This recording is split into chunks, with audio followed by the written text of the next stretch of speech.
Hello everybody, and welcome to Behind the Seams with your narrator Jay from Infield Media.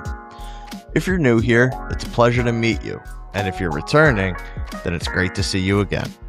Behind the Seams is an opportunity to bring former players and their stories to the present and allow a new audience to enjoy them.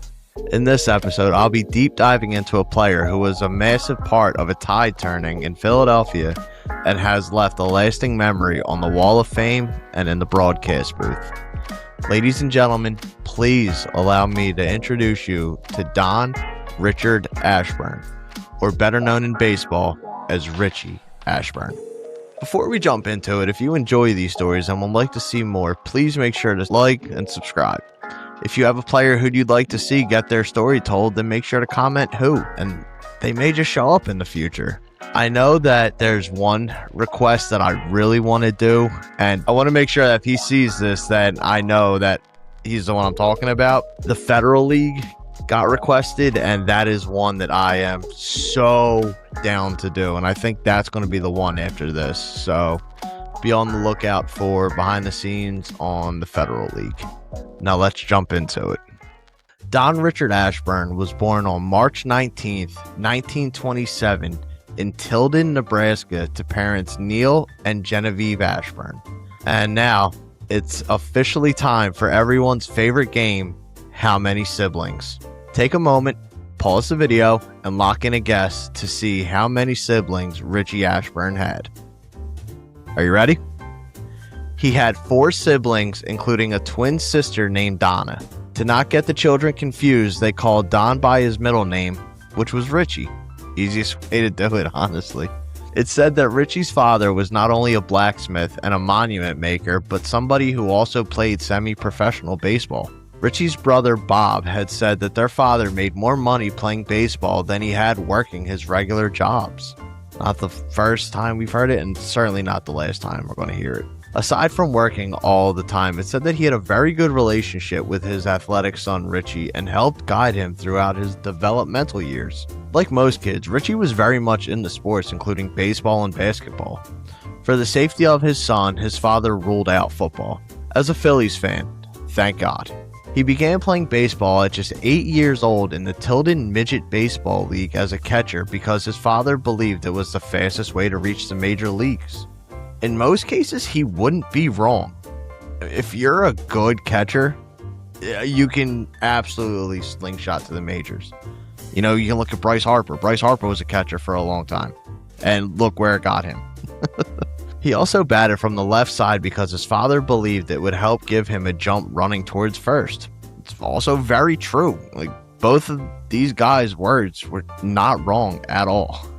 One of Ashburn's greatest attributes was his speed, and it was said that Richie could dribble down a court faster than other kids could run down it. When he would eventually debut in 1948, a sports writer would go on to say he's no 300 hitter, he hits 100 and then he runs 200.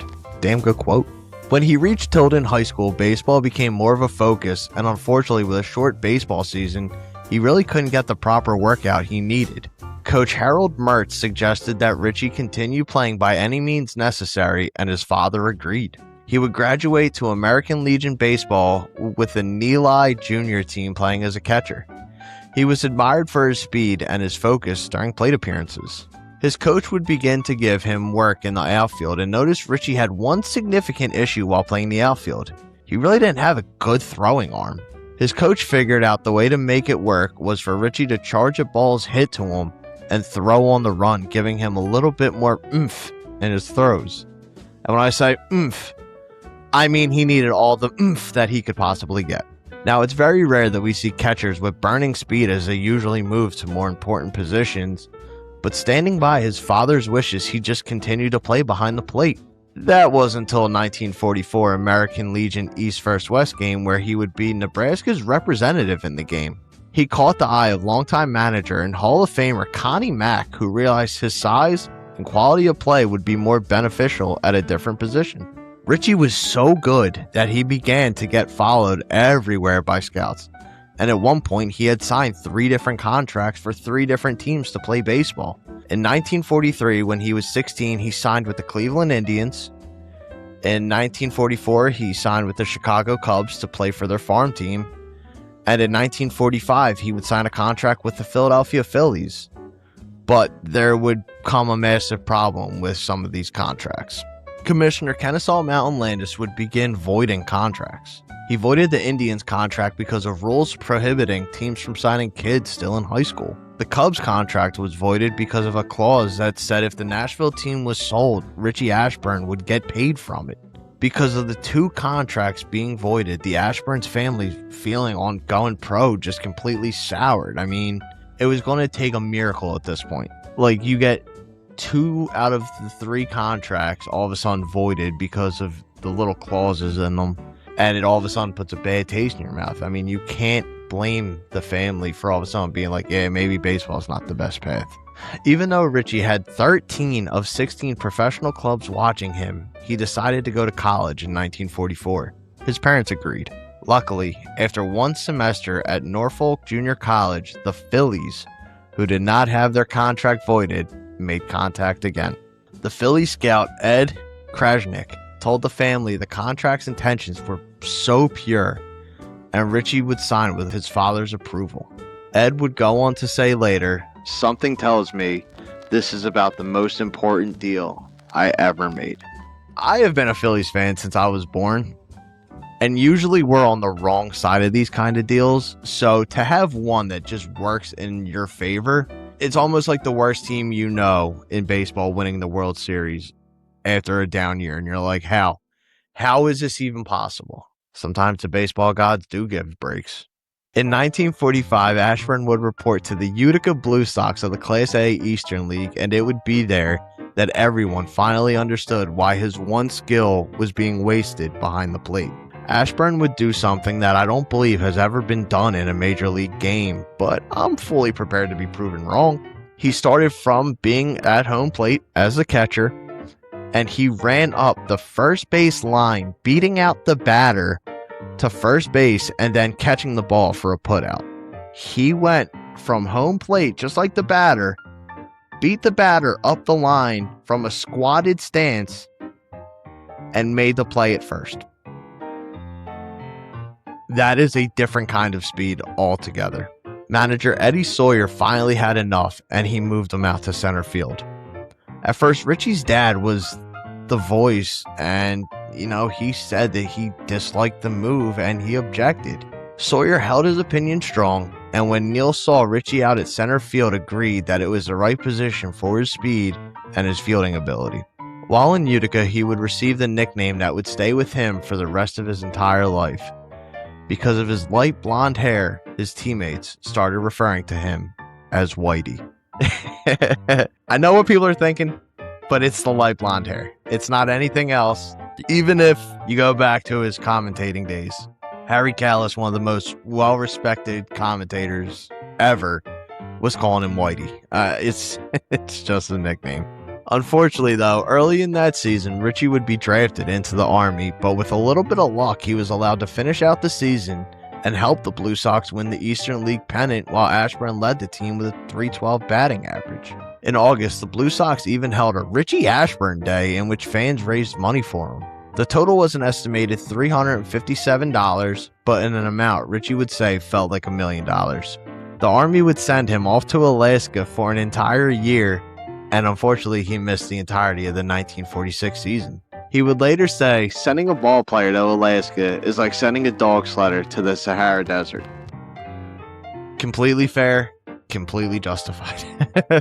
He would return back to the Blue Sox in 1947, and once again he led the team to the championship, but he also led the league in hits, accumulating 197 hits in 137 games. After the season finished out, he decided to return back to Norfolk Junior College, where he would keep his mind sharp and eventually meet his future wife, Herberta Cox, or simply better known as Herbie. 1948, and Ashburn would make the Phillies as a 21-year-old rookie and took over the leadoff spot from reigning NL batting champion Harry Walker. He would start the season playing 12 games in left field before taking over for Walker in center field. Off the ball field, though, Ashburn was getting close with his teammates. Real close. He, Robin Roberts, Jack Mayo, Kurt Simmons, and Charlie Bicknell all lived in a rental in Bala Cynwyd. It's like right outside Delco. It saved everybody money, especially when Richie's parents moved in with them mid-season. That's kind of weird, and I really, really hope they did some chores to help out. The fans loved Richie Ashburn, as he did everything beautifully. His hitting, his speed, and his outfield play must have been a sight to see at Shibe Park. After a doubleheader in Chicago in June, Richie was holding a .380 batting average and put together a 23-game hitting streak in his rookie year. A Chicago sports writer had said Richie Ashburn is the hottest thing to hit this town since the Chicago Blaze.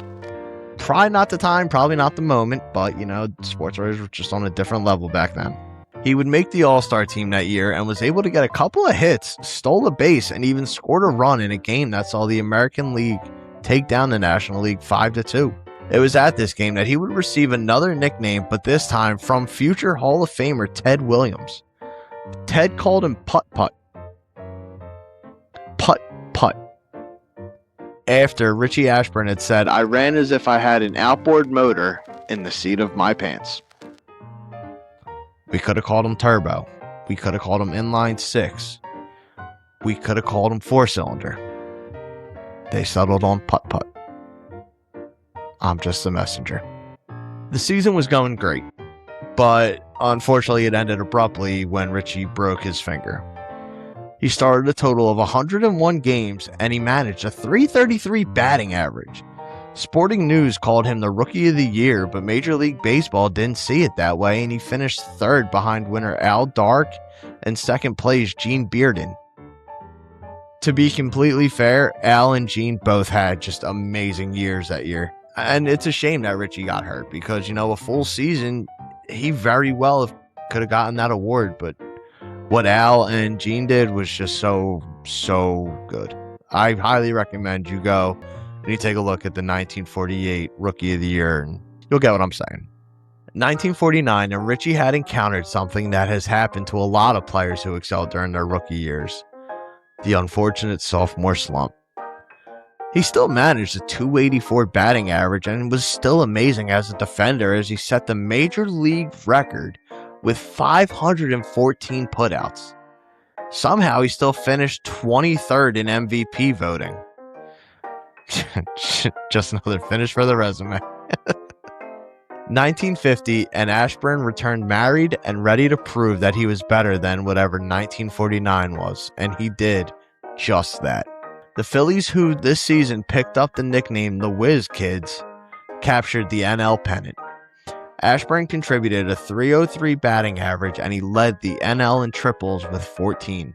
Though it wasn't his bat that made the biggest contribution, but his glove in the last game of the season against the Brooklyn Dodgers in Ebbets Field. The Phillies needed a win after losing a 6-game lead to the Dodgers, and with a win would enter a 1-game playoff with Brooklyn. I messed that up. The Dodgers needed to win to enter a 1-game playoff with the Phillies. The Phillies were still ahead, but if the Dodgers won, then it would go to a playoff. They did blow a 6-game lead, but the Dodgers needed the win, not the Phillies, just to clarify that. No outs, bottom of the 9th, and the Dodgers were threatening with runners on first and second, with Hall of Fame Duke Snider coming to the plate. Duke would lace a single up the middle, and the third base coach sent the runner Cal Abrams, who was on second, running towards home plate for the hopeful win. Unfortunately for him, Richie Ashburn made a perfect scoop and uncorked a bullet to the plate to the catcher Stan Lapata, where he made the tag on Abrams for the out. It still bothers me knowing this, and knowing that we have footage of Babe Ruth, Christy Mathewson, the 1930s, the 1940s, and somehow nobody has footage of this play. It's so depressing, man, and only the tail has survived. If someone finds footage, can you send it to me, please? I want to see this. It sounds like an amazing play, and I can only imagine the silence that hit Ebbets Field when he was tagged out. Back to it. The good news is that in the 10th inning, the Phillies would take a massive lead on the back of a 3-run home run from Dick Sisler. Robin Roberts would come in and shut the door on the way to the NL pennant. World Series, and it was Phillies against those damn Yankees led by Casey Stengel. The Phillies unfortunately suffered the worst kind of loss, being a sweep, but they did manage to keep them close, losing 3 of the games by only 1 run. Richie unfortunately wasn't much help as he finished the series just batting 3 for 17 with a 176 batting average. The rest of the 50s wouldn't be kind to the Phillies, but at least Richie was giving the fans something to watch. Through 1951 to 1954, Ashburn continued to make beautiful plays and accumulate the hits, even though the Phillies were sliding down in the standings. In the 1951 All-Star Game, he made a beautiful leaping catch to rob Vic Wertz of a near home run. Funny enough, this would not be the last time Vic Wertz was robbed of a catch that didn't look possible. There's a long drive, way back in center field, way back, sack, it is. Oh, Willie Mays just thought this Sounder was beat with a catch, which must have been an optical illusion to a lot of people. And Willie Mays gave this crowd of 52,751 an unforgettable sight. Wertz pounds the next pitch over Willie Mays' head, but there goes Willie. And he makes a miraculous catch as he stops a step short of the wall. Richie Ashburn also became the only Philly to collect 8 hits in a doubleheader when he singled 8 times against Pittsburgh on May 20th, 1951. Through 1951 to 1954, he made the All-Star team twice, being in 51 and 53, with an estimated .318 batting average, leading the NL in hits twice. He also led the NL in walks in 1954 with 125 and an on-base percentage of .441, which also led the league. After great years, it was only fair that Ashburn received a better pay, and he did. He received a contract for just $30K. Being the Phillies, though, of course, there's no such thing as luck for us, as before the season started, he ended up on the injured list after a collision with Del Ennis that would ruin his 731 consecutive game streak. Luckily, though, he wasn't out long as he returned for the 3rd game, but then he was out for another 9 games before returning in the 13th game as a pinch hitter. Not the start we were looking for as fans. Thankfully, though, he would return and have a very memorable campaign. He finished with a .983 fielding percentage, but for the first time in 7 seasons did not lead the league in putouts. His bat was even better, finishing the season with a .338 average and winning his first batting title.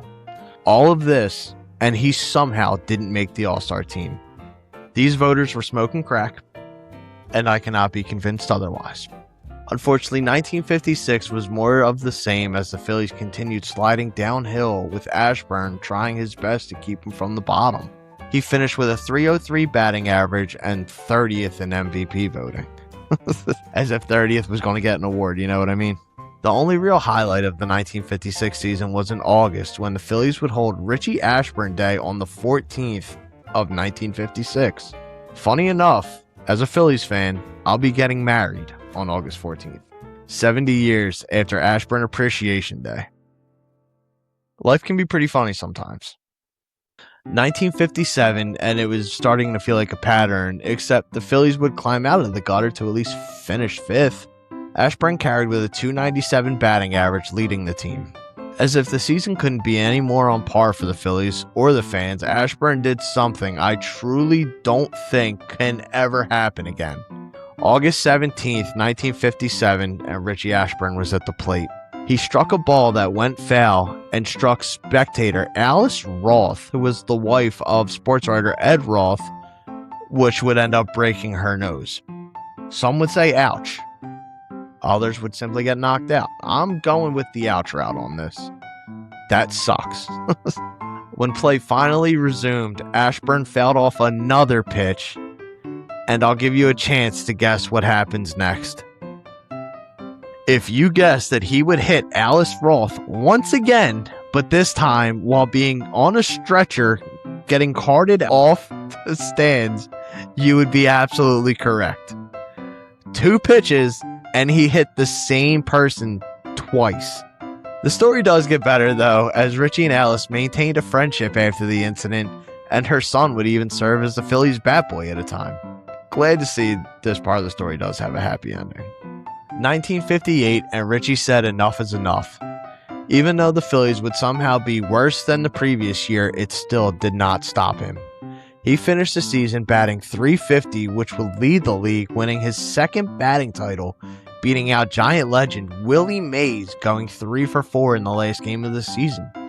If Ashburn had gone 0 for 4 in the last game and Mays had gotten 3 hits, it would have led to Ashburn losing. Luckily, his first hit in the last game bounced off the plate and went about 50 feet in the air for an infield single. That one hit made all of the difference.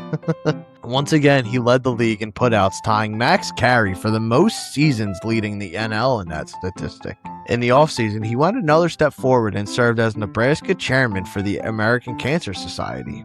1959, and neither the Phillies or Ashburn could get anything going in the right direction. All of his stats had fallen off, offensively and defensively. He finished the season batting .266 and the lowest OPS of his career at .667. To make matters worse, the Phillies decided that their only option left was to trade Richie Ashburn, and they did. He was traded to the Cubs in December of that year and would go on to be one of the biggest mistakes in Phillies history. Before we jump into the 60s, there is something that needs to be appreciated by all of baseball fans and something that a lot of people don't know. With 1,875 hits, Richie Ashburn led all of baseball in hits in the 50s. All of baseball. More than Mantle, more than Mays.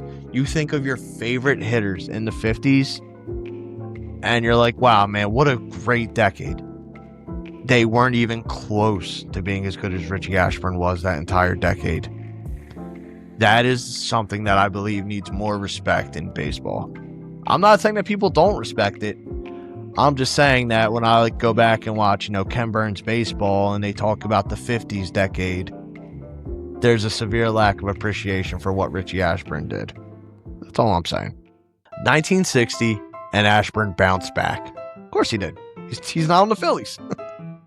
His first year with the Cubs was solid as he got his average back up to .291, but somehow the Cubs were even dumber than the Phillies. They tried to rotate coaches and have a new one coach the Cubs each day and return them to the minor leagues until their next chance. Color me shocked that this didn't work. A sports writer from Philadelphia visited Ashburn and asked him how everything was going. Richie responded, "Not so good. The manager who likes me is in Des Moines." I really tried to hold off laughing at that. That is great. The old days of baseball have some of the best quotes from the players, and that is probably one of my favorites. The Phillies were even worse without Ashburn, and the players they received in the trade were just simply hot trash. They finished 59-95 in last place, with the Cubs finishing one game ahead, going 60-94. 1961, and it was still more of the same. Ashburn was still dealing with the manager carousel, and unfortunately it showed in his stats. He finished with a negative .0.4 WAR and his lowest batting average at .257. It looked as if the great hitting speedster was finally about to just close the chapter. That wasn't until an expansion team appeared and they needed a center fielder. Here come the Mets. He would be the first batter in Mets history, and shockingly, at the age of 35, he had a really good bounce-back season. Finished with an average of .306 and an OPS over 800 with a WAR of 2.1. It's not bad at all for your age 35 season. Dude, go off, man. It's not bad at all, except for the fact that the Mets were historically ass, finishing their first season with a 40-120 record. It would be the worst in history if it wasn't for a certain 2024 Chicago White Sox team. Man, I really wish the Mets still had that record. The 1962 Mets season can only be summed up by the story of Yo La Tengo. Remember that story I was talking about earlier? Here it is.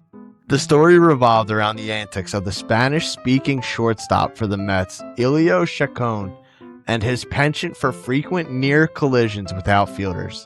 This was especially true with Ashburn on short fly balls to center field. Ashburn realized that Chacon did not understand the English warning, "I have it," so he went to a bilingual Mets player and was told that Chacon would understand the warning in Spanish, "Yo la tengo," that it meant the fly ball was the center fielder's to catch.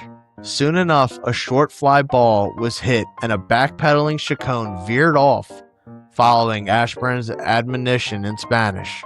What was unexpected was that on-rushing English-only left fielder Frank Thomas completely flattened Richie Ashburn. After pulling his center fielder from the ground, Thomas asked him, "What's a yellow tango?"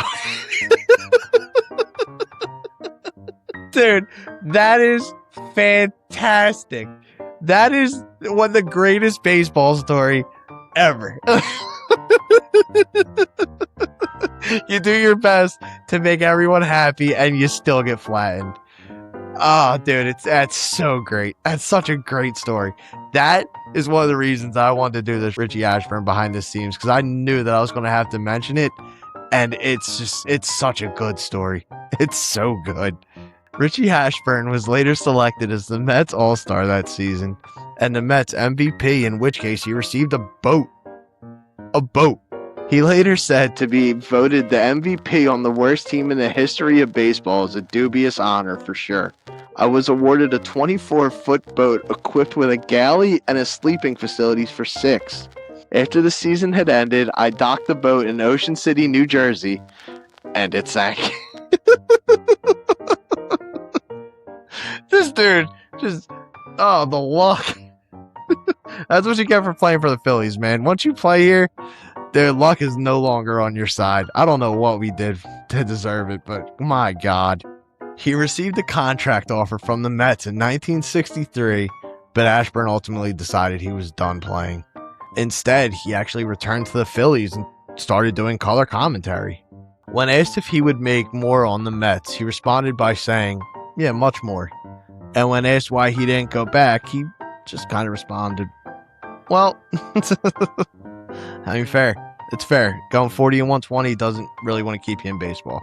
Robin Roberts was actually offered the broadcasting job first, but decided to keep playing for another 4 years. But he did recommend Ashburn for the job, which he obviously accepted. For the next 35 years, he would be known as the voice of the Phillies and provided some of the best commentary moments Phillies fans would ever know. It was until 1971 when Harry Kalish joined that Philadelphia would experience the best commentary team that could possibly be assembled. They worked together for 27 years and they made some of the best memories. Outside of the commentary, Ashburn was going through something that was rather weird to think about. The baseball committee didn't believe that he was Hall of Fame worthy, and he actually missed votes needed for enshrinement.